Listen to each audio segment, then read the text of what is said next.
Turaganira ku bintu by'inzoka zo mu nda zirimo amoko menshi, ariko ndavuga zo nakwita ibiryi. Yarangiza ni nk'inzoka zikunda kunyura muri iyi nzira y'igogora, ziba mu gifu, ziba mu mara mato na manini. Ushobora kurwara igituntu bitewe n'inzoka, ukaba ushobora kurwara ibihaha bitewe n'inzoka, ukaba ushobora kurwara igifu n'umwijima bitewe n'inzoka. Amara ku babizi, amara hari aho ashamikiye ku gifu, igifu kimeze nk'umuheto. Yarangiza kuko uhereye mu kanwa ukagera mu maraka, manuka uyu muhogo, genda uragera ahantu bita mu kameme, urabona akantu bita karya kameze nk'umuryango cyangwa se. Rero inzoka ya ankylostome ikunda kwihisha muri ariya mara, ukumubona yihishamo, igabanya amaraso. Yarangiza yamara kugabanya amaraso, ubwo n'ubwenge buba bugabanutse kuko amaraso abaye make mu mubiri, n'ubwenge buragabanuka.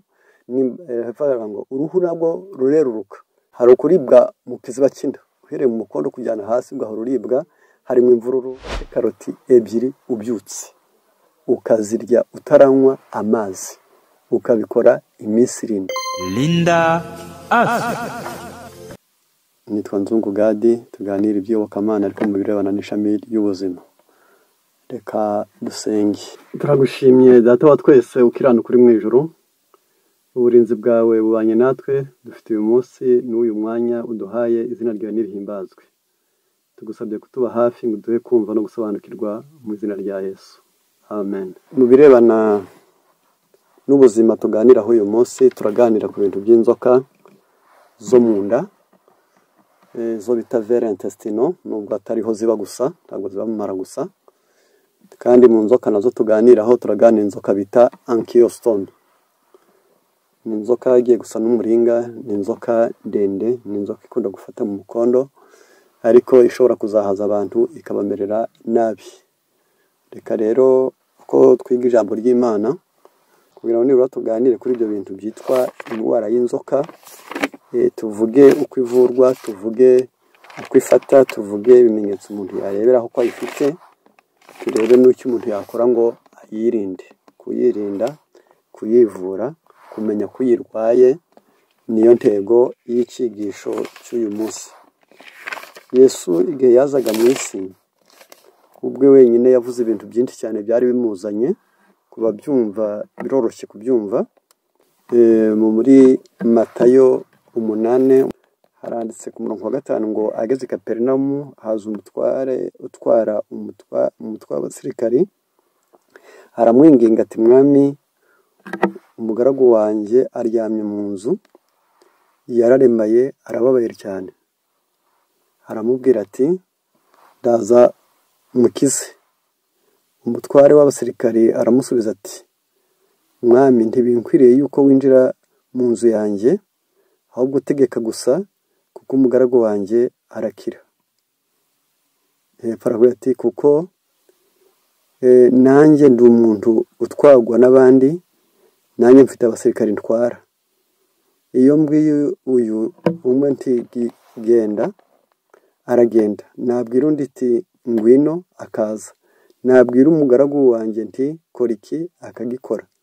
Yesu arabyumvise, aratangara, abwira abamukurikiye ati, ndababwira ukuri yuko ntabwo nari nabona kwizera kungana gutya, haba no mu Bisirayeli. Ndababwira yuko benshi bazaturuka iburasirazuba n'iburengerazuba, bakicarana na Aburahamu na Isaka na Yakobo mu bwami bwo mu ijuru, ariko abana bo muri burya bwami bazirukanwa mu mwijima hanze, niho bazarira bakahekenyera amenyo. Iki gitekerezo kinini cyane Yesu yashatse kuvuga, yerekana neza gukira naho guhera. Buriya nta kintu cya mbere, umuti wa mbere umuntu akizwa nawo ni ukwizera. Ikintu cyose ugishidikanira ntacyo cyakumarira. Ikintu cyose ukibajijeho ukagishakira inzira ntacyo cyakumarira. Ahubwo ubanza kumva amategeko agenga nyir'ugukiza, maze ukabona ugakira. Icyo gituma mubona hari n'abaganga bakemangwa, nuko batabanza kukwereka ko umuganga hari igihe yakemangwa igihe cyose yaba atizera, nawe atazi neza ibyo arimo. N'umurwayi nawe igihe atizeye umuganga n'imiti, hari ibintu byinshi cyane abantu biyandikaho urupfu n'ingorane bigatuma bibagora. Yesu rero ntabwo yagarukiye aho gusa, ahubwo yagerageje no kuvuga byinshi cyane. Matayo 10:7, nimugende mwigishe muti ubwami bwo mu ijuru buri hafi, mukiza abarwayi, muzura abapfuye, mukiza ababembe, mwirukana abadayimoni, mwaherewe ubusa namwe mutangire ubundi. Yesu igihe yazaga muri iyi si, ukurikije na Luka 4 naho hatubwira ikindi cyari cyamuzanye abantu benshi bataremereza ariko kiremereye. Umurongo wa 16, ajya i Nazareti yarerewe, ku munsi w'isabato yinjira mu isinagogi kuko yamenyereye. Ubwo bivuze ko yaramenyereye guterana, yaramenyereye kandi kujya guterana ku isabato. Arahagarara ngo asome, bamuha igitabo cy'umuhanuzi Yesaya, arabakibumbura, abona igice cyanditsweho ngo umwuka w'Uwiteka ari muri je, nicyo cyatumye ansigira kugira ngo mbwirize abakene ubutumwa bwiza. Yantumye kumenyesha imbohe ko zibohorwa, n'impumyi ko zihumuka, no kubohora ibisenzegeri, no kumenyesha abantu iby'umwaka umwami agiriyemo imbabazi. Icyo nicyo cyari cyazanye Yesu. Nta nubwo ashobora kwirirwa ngo wirirwe wibeshya. Yesu afite ibyamuzanye kandi yarabivuze, kandi abituma abantu be. Rero icyo turubwiteho cyane uyu mwanya ni ibirebana n'inzoka. Indwara y'inzoka zirimo amoko menshi, ariko ndavuga zo nakwita ibiryi. Yarangiza ni nk'inzoka zikunda kunyura muri iyi nzira y'igogora, ziba mu gifu, ziba mu mara mato n'amanini, zikaba zishobora konona kandi zonona byinshi. Ntabwo ari abantu benshi cyane bajya bamenya ko zihagitse, nta nubwo ari n'abantu benshi cyane bamenya ko arizo barwaye, nta nubwo abantu benshi cyane bajya bamenya ko zigira n'ingaruka ku zindi ndwara turwara. Yarangiza nko kumva ko ushobora kurwara igituntu bitewe n'inzoka, ukaba ushobora kurwara ibihaha bitewe n'inzoka, ukaba ushobora kurwara igifu n'umwijima bitewe n'inzoka, ukaba ushobora kurwara amara bitewe n'inzoka, ukaba ushobora gukurwamo nyababyeyi bitewe n'inzoka. Ntabwo ari abantu benshi cyane bazi iryo banga, bitewe n'uko mu byo biga bikomeye cyane ibyo batabibara. Inzoka ni indwara umuntu yakizwa n'isuku ahanini cyane, no kugira gahunda mu mirire, gahunda mu minywere, yatuma ndetse na gahunda mu isuku, yatuma indwara nyinshi cyane z'inzoka tutazirwara. Rero niyo mpamvu n'umwanda nawo ni mubi, ugomba kurwanywa. Ariko icyo twashatse kuganiraho gusa cyane, ndagira ngo bitari bijye kure cyane, ni uko Bibiliya ubwayo iravuga ngo nimwihuyagire mwiboneze. Ubundi kandi Bibiliya ikongera ikavuga ngo kandi mwiyeze kuko ejo ari umunsi w'Uwiteka. Yarangiza Imana mu Isirayeli yategetse ko bagira imisarani ngo aho bitumye hose banze bacukure maze batwikire kugira ngo isazi zitajyana umwanda. Imana muri gahunda yayo itegeka ko abantu bagira isuku. Iyo suku rero iyo itabonetse, hari ibintu 8 bigira ku muntu. Umwanda uranuka ubwawo, aho waba uri ku mubiri, aho waba uri mu nzu, aho waba uri mu mbuga, aho waba uri mu nzira, aho waba uri aho wituma, umwanda uranuka. Umwanda uhindura ibara, watuma umuntu yiraburirwa, watuma umuntu asa n'ufite mbese adasa neza. 3, umwanda wanduza amaraso, bitewe n'uko iyo mu mubiri, iyo mu gifu nk'umara utanywa amazi, amaraso ashobora kwandura. Ese kwambara kuba umwanda uvuye ku ruhu ku mwenda ugasubira mu maraso, amaraso yakwandura. Umwanda utera indwara, umwanda utera inzoka, umwanda uzibya utwenge tw'uruhu, umwanda wonona igogora, umwanda yawonona igogora ku buryo umuntu ashobora kurya ibyo kurya bigatinda mu nda gusa uko atiyuhagiye. 8, umwanda wica imyanya yo kwibaruka cyangwa se wica imyanya yo kororoka cyangwa se nyababyeyi ku bagore ndetse no ku bagabo, imyanya ibyara. Ni byiza rero kwiyuhagira nibura rimwe ku munsi. Ni byiza gukaraba intoke igihe ugiye kurya, igihe uvuye kwibohora, koza mu kanwa uko waba urangije kurya kose. Ibyo byose birangiza. Ubwo rero kuko inzoka twashatse kuganiraho ari inzoka ya ankylostom. Iyi nzoka ntabwo ndi buyivugaho byinshi cyane. Inzoka y'ubwayo gusa ikunda kwibika mu mara. Yarangiza amara kuba bizi, amara hari aho ashamikiye ku gifu, igifu kimeze nk'umuheto, yarangiza kuko uhereye mu kanwa ukagera mu maraka, manuka uyu muhogo, genda uragera ahantu bita mu kameme, urabona akantu bita karya kameze nk'umuryango cyangwa se n'agapfundikizo gahigama ibyo kurya bije kagapfundikira birangiye kwinjira, yarangiza bikajya mu gifu, igifu nacyo kikamera nk'umuheto uje ibumoso, ndagira ngo ni uku kimeze, yarangiza murakireba, noneho muri uko kukireba kisa n'ikizamutse gato cyane kugira ngo ibyo kurya byo kurya bisa naho biri kugwa mu muhonga, yarangiza utagira ishyikizo kugira ngo n'ibigogorwa binyuramo akantu bita pylore bimanuka yitwa duodenum, yarangiza bishobora kunyura aho ngaho bikinjira mu mara mato.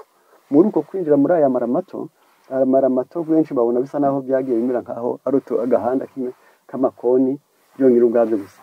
Aya mara mato niyo ashamikiye iburyo, noneho yarangiza agashamikira akantu hepfo hari akantu k'akarizo mubona kameze nk'akita apandise, maze amara mato agahura n'amara manini, yarangiza ariko aya mara mato ni igogora rinini rinyuramo, yarangiza rero inzoka ya ankylostome ikunda kwihisha muri ariya mara, ukumubona yihishamo ishobora kugenda ikaryamamo, yarangiza ikajyamo ikagira icyo itwara.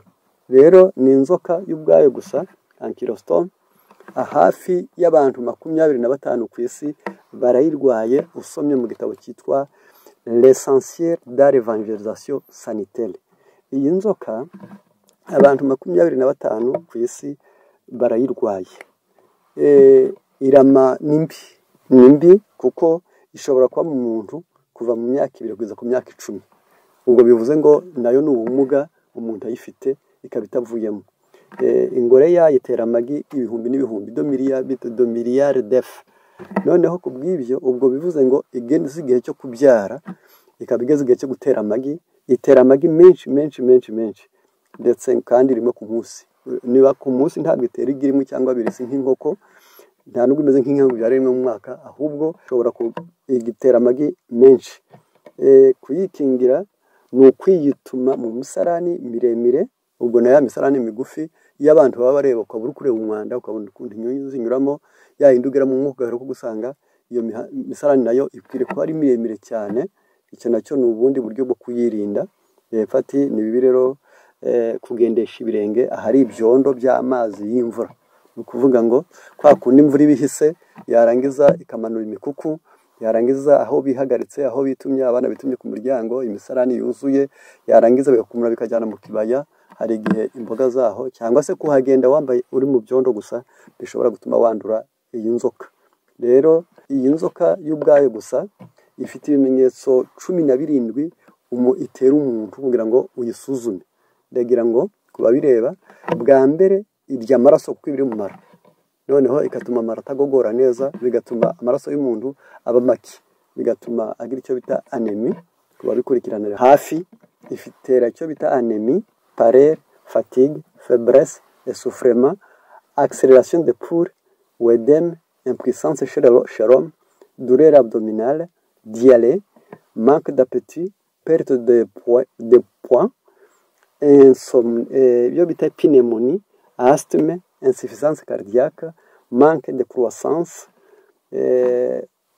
attaque le poumon. Ni ibintu 17 inzoka ikora.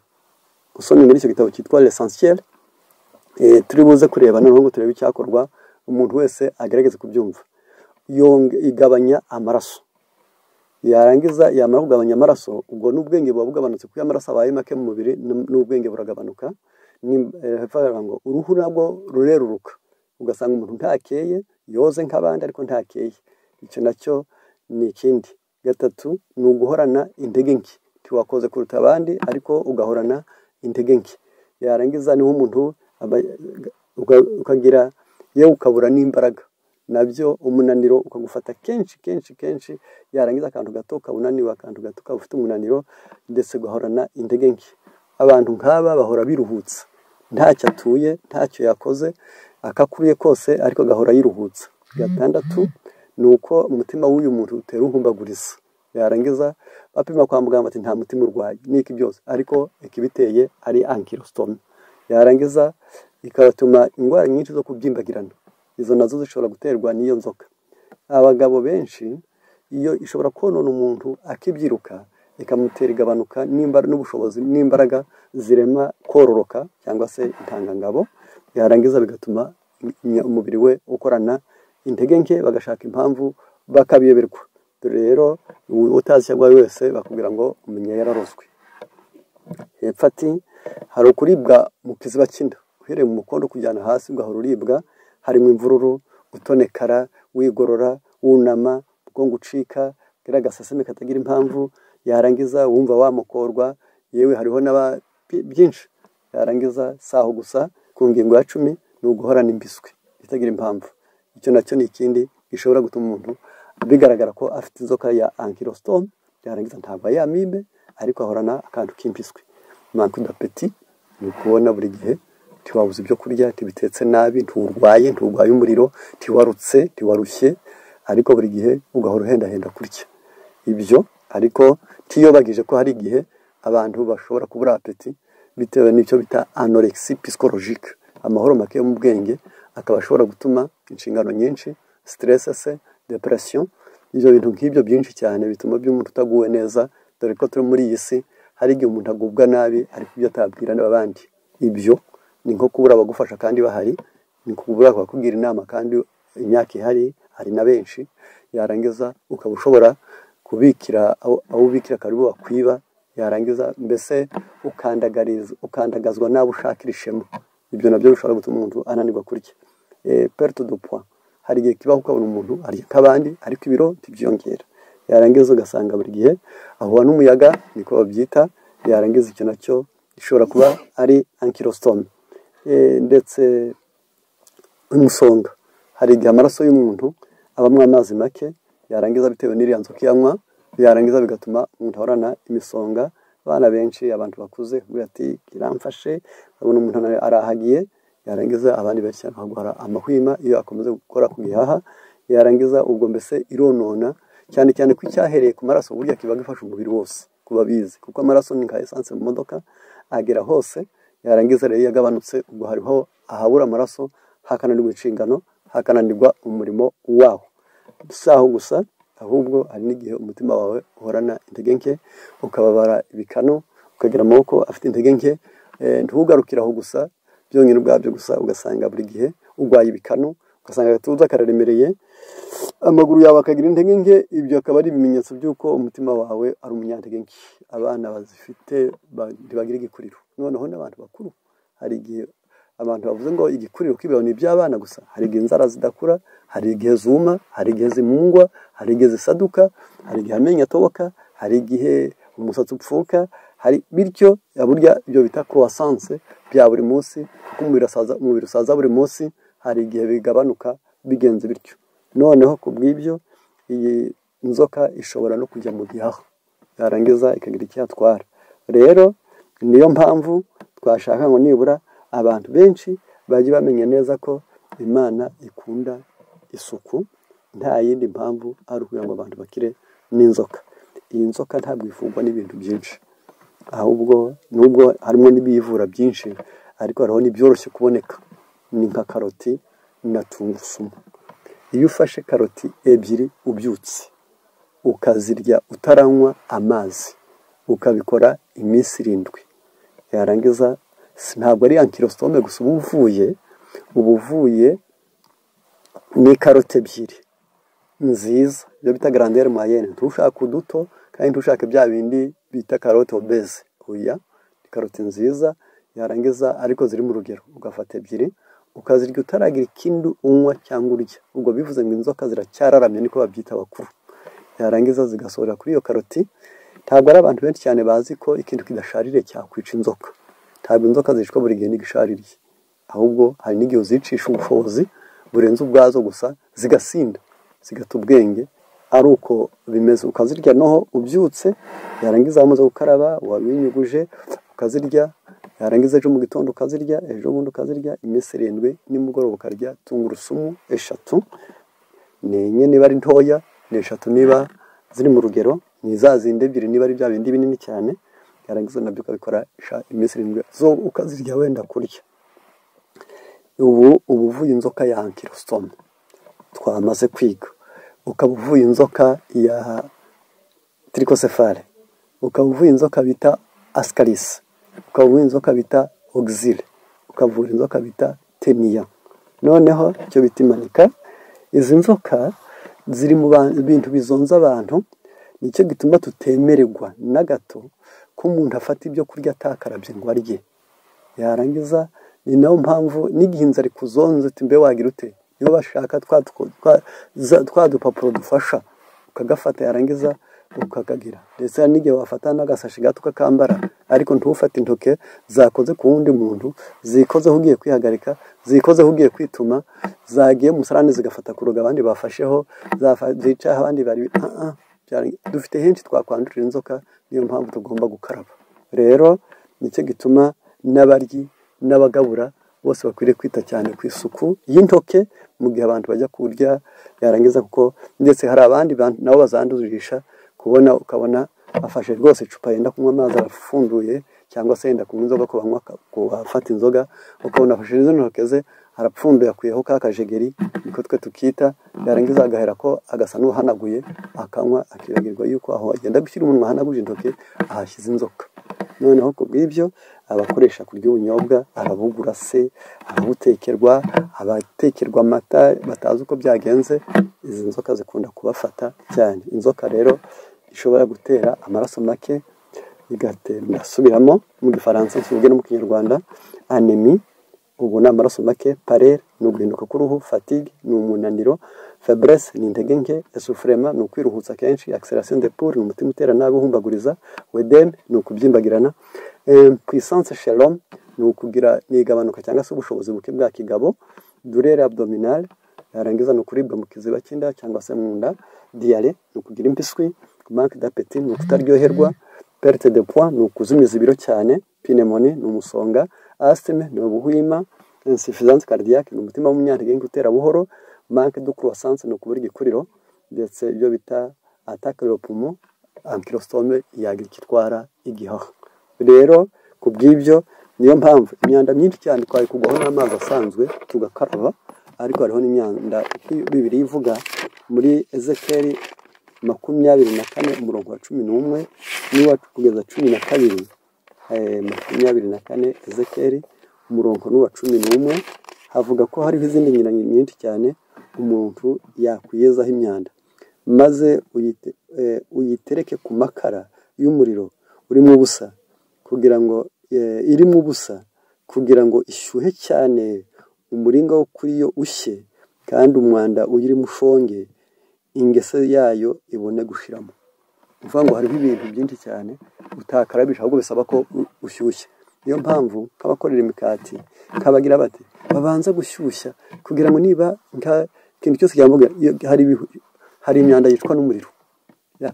Yarangiza bikaba bisabwa ko amazi yateka kugira ngo inzoka zishye, amasafuriya akajya ku muriro kugira ngo imyanda yari imishye. Yarangiza ndetse hakaba n'ibisabwa kumutswa gusa byongera ubwabyo gusa kugira ngo bibikwe mu kintu. Niyo mpamvu bakoresheje ijambo ryo muri Ezekiyeli 11, maze uyitereke ku makara y'umuriro irimo ubusa kugira ngo ishyuhe cyane, umuringa wo muri yo ushye, kandi umwanda uyirimo ushonge, ingese yayo ibone gushiramo. Ndagira ngo muzasoma n'umurongo wa 12. Icyo nari ngendereye hano kwarubira nk'uko twamenya neza ibyo twakora, kandi buri wese amenye neza ko bifite akamaro. Ya nzoka twagerageje kuyivuga nayo ifata. Niyo mpamvu mu kuyiga hariho byinshi byo kumenywa kugira ngo twe kujya turangara. Ndetse aho bavuga ngo la personne tousse le ver et les avale, hari igihe abantu bongera bakorora, yarangiza bamara gukorora, maze mwaba mwerekeranye n'undi muntu wenda muraryamye cyangwa se muri gusangira, yakora zifite, yarangiza akazikororera aho ngaho, nawe ukazimira utabizi. Niyo mpamvu nta kwirirwa mvuga byinshi kuri yo. Ni inzoka mbi cyane, ifite uburebure bwa hagati y'uburebure bw'urutoke, yarangiza ndetse na santimetero 1, yarangiza abonye ko ifite uburame bwa hagati ya metero y'imyaka 2 kugeza ku myaka 10. inzoka nyinshi, ingore yayo itera amagi menshi, saho gusa imyanda yayo ikwirakwira hakurikije umwanda umuntu yitumye. Igihe iyo myanda igeze ku butaka nicyo bisa ngo si level entre en contact avec le sol, nicyo ni aho ngaho. Rero reka twerekeze ahakwiriye kandi buri wese agerageze kumva neza. Dukeneye gukaraba, dukeneye kwinyuguza, dukeneye kwituma heza, dukwiriye gutunganya aho twituma, tukabikora atari itegeko, tukabikora atari ubusirimu, ahubwo tukabikora nk'abikingira indwara. Guhishurirwa amagambo yawe kuzana umucyo ugahabaswa ubwenge ni Zaburi 119:130. Imana ibidushoboze mu izina rya Yesu. Linda Afya. Kora subscribe, sabone.